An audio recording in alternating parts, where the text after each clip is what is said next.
Is there an art to a goal line stand, or just defending the 2-foot line in general? I just think it's a combination of things. I don't think you make a goal line stand without the right type of guys. You got to have the right 11 guys out there with the right mindset, the right belief, and then from a technique standpoint, the pad level and the get off. And then from a scheme standpoint, just executing the scheme, because there's a lot of little things that are happening extremely fast inside the 1 yard line. Offenses now are more scheme driven inside the 3 than ever. So, but our guys, more than anything, it was just having the right guys out there, and to go have a run like that, just really proud to coach a group like that. That inside the 3, what are you seeing that makes it more than ever? How has that changed? Just the amount of motion and the types of motion, the formation variation. It used to be like goal line is a very specific, very narrow menu of plays, and now it's the opposite, And so there's a lot to defend down there, run and pass, not to mention, the quarterback sneak element, the running quarterback element. You've got elite red zone targets that are isolation players, and then just all the crossing routes and the potential traffic issues. There's a lot going on, and like I said, it's the types of motion that makes it really tough. So again, our guys handled it well. We've handled it well all season, and our guys, I think, have really showed what they're made of down there. Is what Kool-Aid did down there as impressive as anything else? He seems to have a comfortability that. Yeah, Mike, I think who he's playing against too really matters. I mean, that kid is having a heck of a season for them. A first-round pick who's, he's going to be a heck of a player. So I think who he defended also matters too. So I think a big confidence builder for him, because anytime you can get tested twice down there and feel like, you had the edge, that's the characteristics of a premier corner. So, I think that big confidence builder for him, and, he made some plays down there for us, and those were big stops for us. Is there anything in general that Kool-Aid is doing way better now than he was even doing 6-7 weeks ago? Mike, I think back to 6-7 weeks ago, we were kind of talking about almost, but that we had a lot of faith in him being in the right position, and I just think he's knocking them down. And then there's a little bit more confidence that comes with knocking it down. But I think he's playing with the right technique, the right leverage, and I think at that catch point, he's just being really physical. And I think, he's going to be disappointed that he didn't intercept one of those. And so that's that next step is to go pick one of those off and make that a huge swing for us. So again, just more experience and more playmaking will come. Is that goal line stand, does it carry any more importance, just the fight and the attitude, given that it is kind of a tough season, trying at times, to see that come out midway through the season and yeah, Nick, I think, if you're a fan, you're getting your money's worth from a group that's laying it on the line, and I think that's what you want to see, is a group that's laying it on the line, as my father would say. But again, I think our guys just know that there's a chance every play for something big to happen, and if you'll defend to the very end, good things will happen, and so we gave ourselves a chance to win by those two, stands. We had, those two opportunities were good chances for us to keep points off the board and give ourselves a chance to win. Has the wait kind of been worth it for Chase Young? Yeah, I believe so. I think that you guys have seen each game he's gotten better and better. And again, that's what we expect based off how he played all through training camp. He played like this all through training camp. It's just been a delay for everyone else to see it. But there's little things that he can continue to improve as, these games progress. And, as we've mentioned, he's just an impactful player on all downs. We need him to be that way for us. And I'm happy for him because he's had to be patient, which isn't easy. But the playmaking has been there, and we're excited about that. Stolber didn't have any defensive snaps at all last year, so I'm kind of wondering when, the vision for him, the role he had, and it started to kind of crystallize. Since he doesn't really have anything to go off of. Right. I think our first vision kind of started at the end of OTAs around minicamp, and it's just passing 7-on-7 and stuff, but you could just see the speed, kind of effortless speed, speed that stands out on the silent tape. And again, as a zone defender, can cover a ton of ground, and then he can match people and play them, whether it's pattern match or man-to-man. And then, everyone was bragging about him as a special teams player. And it's like, well, if you can navigate space and traffic and special teams and play with all this room, then, there's going to be a place for you on defense. And I think during training camp, I think we were trying to figure out if he could see the game well enough as behind the ball linebacker, and he kept getting better and better at that. And so we just felt like we're trying to find roles for all of our players. And I thought that, we felt as a staff and, talking with Kellen and Mickey, that there would be a role for him on third down for us. And I think that he's come through in that way for us. I think he's provided us, it's almost like, a sixth man in basketball, where you bring a guy off the bench that can provide some energy, and playmaking. And so I think that he's kind of filling a role like that for us. And at the same time, improving kind of as an everyday, all the time linebacker behind the scenes. Does it take confidence as a coach to put young players in there and not be afraid to not make mistakes, knowing that you're placing the bet on them and going through the wrong things with them? Yeah. I think we have a lot of faith in our coaches, and I know that it's great to work for a head coach that believes in that mission statement, and a general manager who has so much wisdom and has a vision for people. So, that's how you improve as a team. That's how you create more depth. But again, they've earned it as well. When they've gone out there, they've made good plays for us, and Isaiah's a good example of that. Only a couple of true pass rush reps for him, but kind of popped out a couple of times in the one last week where they almost brought Baker down. What does he add in that specific phase? Yeah, I think that he can get there fast. So, when that time clock, if you're going to bring him as an extra rusher, he can get there fast because of his speed. And then I think what he's used to doing is if you think of a kickoff or you think of a punt play where he's having to run down, then he has to make quick decisions to beat a guy, to get to the returner. And so he's used to doing that. So it's like beating a running back in blitz protection. That's what he does that a lot, as a special teams player. So he's just got good speed, good timing. He's got good explosive power, on contact too. He's a very good open field tackler, so kind of fits into third down. So you have a player like Chase, whose contract was up after last season, and you're making front office obviously that's familiar with him, but you haven't seen him how he's played in your guys' scheme yet. You have to wrestle with. Is it worth it depend? What is that like as a coach? From a coordinator, are you projecting how he fit? What are those kind of conversations like? Yeah. I think, the good thing is when Chase was coming out, that's when I was the defensive coordinator for the Rams. And, at that time, you knew him coming from college. He was one of the top college players in the country. And then my first year in the NFL was his rookie year in Washington. And then you just kind of see his growth over the course of time, and I think that Chase Young fits any defense to me. He's one of those guys that could fit all the schemes, But for us, I felt like in terms of guys that we had in the past, he would be a good fit for us. And I think he was coming off a really productive season last year. And, for me, it was hey, this guy's just entering the prime of his career. He's only 26 years old, but he has a ton of experience that you can tap into. But he's still young and hungry. He hasn't gotten there yet, But I think for us, it was hey, this guy was the NFL Rookie of the Year on defense. This guy's played in the Super Bowl.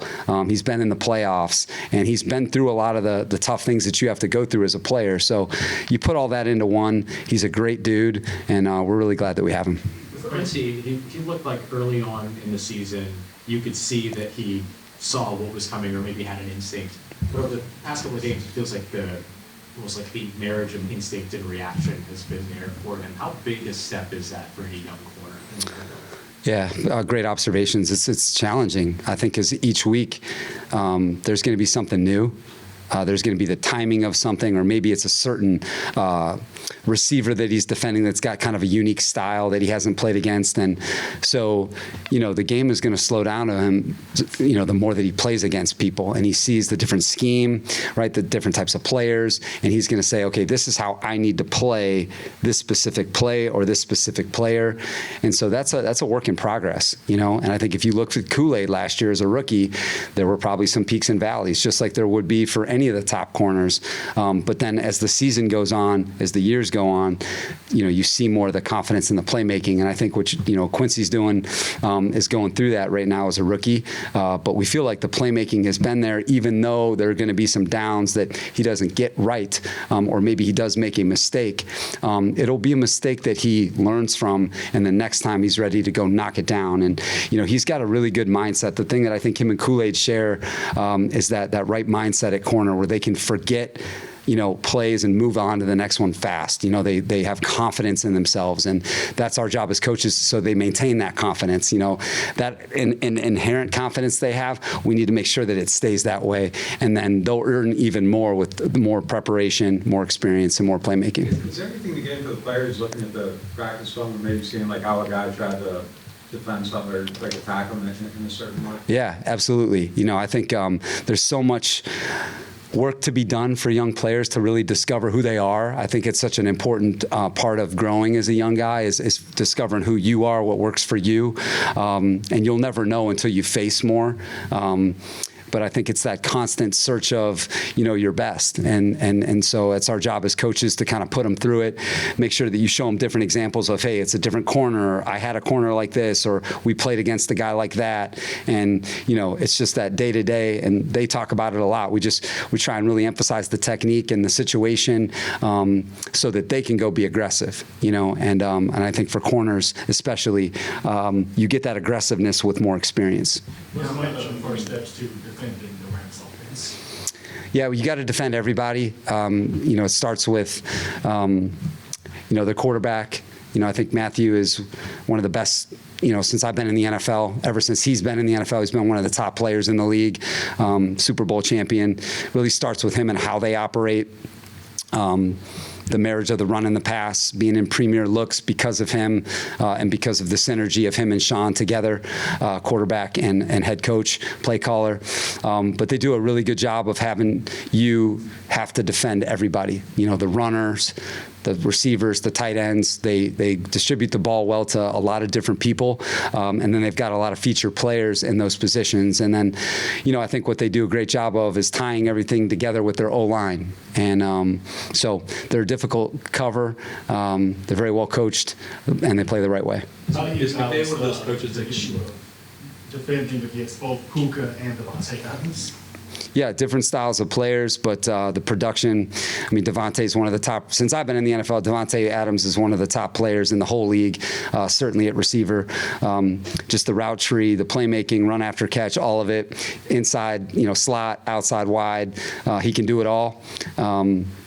And then Puka's just established himself as one of the top young guys in the league. He moves around a lot, plays in the slot, plays out wide, is a real factor in the run game, the screen game.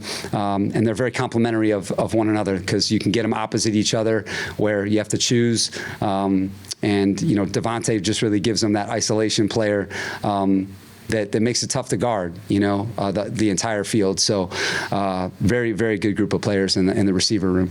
Is McVay one of those coaches that kind of will change up just kind of, way his offense looks from year to year? Like a lot more like under center stuff this year than maybe in the past. Yeah. Yeah, Sean's going to feature his group. That's what I think makes good coaches, and year to year that's going to change. I think even when Matthew got there, the passing game before Matthew got there to now with Matthew was very different. There's some similarities, but Matthew's got this wealth of experience, and you're trying to make him feel comfortable at the same time. So I think they've really merged philosophies together and found the right thing, which isn't easy to do. And I think they've really excelled since they've been together because of that. Because there's the comfort zone of kind of Matthew his whole career versus what has made Sean such a great coach before Matthew got with him, and you pair that together, and then you keep onboarding good players around him. I think getting Devontae is a great example of that. They haven't had an isolation receiver like that since Sean's been there. A true X backside isolation player, and that really opens the field up for you, especially when you've got some good receivers and tight ends and runners on the other side. It really opens the field up for them. So they're playing at a high level. Matthew's playing at an MVP level this year. He's got whatever it is, 17 touchdowns, 2 interceptions. You see the record. They could have a better record than that. They could very easily be undefeated. So they're a hell of an offensive team. Do you guys look at the joint practice film at all for anything? Yeah. Yeah, that was a great day. If you guys were there, that was an awesome day of practice against them, both sides of the ball. It was fun. competed well that day, like, both sides of the ball, and so look at some of that. They've changed, Matthew wasn't at that scrimmage. But yeah, there's a lot to learn from between then and now, and they've changed, some as well. So lots to learn from. And like I said, they're a tough cover. It'll be a good matchup. When you're dealing with the quarterback that's been in the league as long as Matt has, he's seen everything. Does that affect how much you're disguising? And since he's probably a little harder to confuse, and if he sees the disguise early, like how do you balance that? Yeah, well, it's a great point. It's hard to fool the guys that have seen it all. So you definitely don't want to fool yourself, because the last thing you want to do against the guy that's seen as much as him is be out of position. So we have to strike that right balance. You have to make it about you. You're going to have to execute at a consistent level. And that's what special quarterbacks force you to do, is execute consistently for 4 quarters. So we need to play a physical, tough, smart football game to win. And we got to do it the whole way, because that's what quarterbacks like this demand from you. You mentioned the importance of having the right 11 on the goal line. Yeah. You had, I think it was 9 total plays between those 2 possessions with the penalty. Were you able to keep the same 11 on the field, or do you try and rotate fresh guys and still have the right 11? Yeah, great point. We did sub a couple guys. Like, I don't know if you guys saw it. DeMario couldn't even breathe after the first goal line stand. I was wanting to get through some of the pictures before the goal line. He's like, I need a minute. I mean, he literally had nothing left. I mean, if they could have just seen how our guys sold out for that, it was really a cool moment. But there was a couple highlights. Chris Rumpf ended up being on the goal line, and if you'd have told me when we drafted Chris Rumpf that Chris Rumpf would be on the goal line playing as well he was playing, I would have called you a liar. But when I said the right guys, it's just the people with the right mindset, the right, attitude for that type of play, and that's what we had. We were able to keep some guys fresh in there, especially on the D-line. Those big guys up front, though, Shep, Gottschall, Bullard, that group of guys, Brian, they were in there most of the time, and that's what made it so impressive. We were able to get a couple new edge guys in there, but those big guys were holding it down for us. What has made Chris so effective in the run game? Because like that 4th down, I think he kind of had that rush of fluid. Yeah. He's not the guy you would look at and say, that's a run defender, but he does seem to grade out pretty well in that part of the game. Yeah, he's just a football player. His brain works, and he's got instincts, and he's fearless. And so he can overcome maybe some of the physical limitations. It's because that's the definition of football player. And that's what makes good football players, is your toughness, your instincts, and if you're fearless, And so he has that quality, which can overcome his, stature at times. And it was a hell of a job by him. He's having a good season for us. It's been through a lot in his career. Is it surprising to you to see the fearlessness in him, despite everything that he's had to navigate? No, he's been that way since I've known him. When me and Jay Rogers and I will say is, whenever Chris Rumpf played for us in LA, he played well. Every year he got better. He just had, some unlucky injuries that were just unlucky.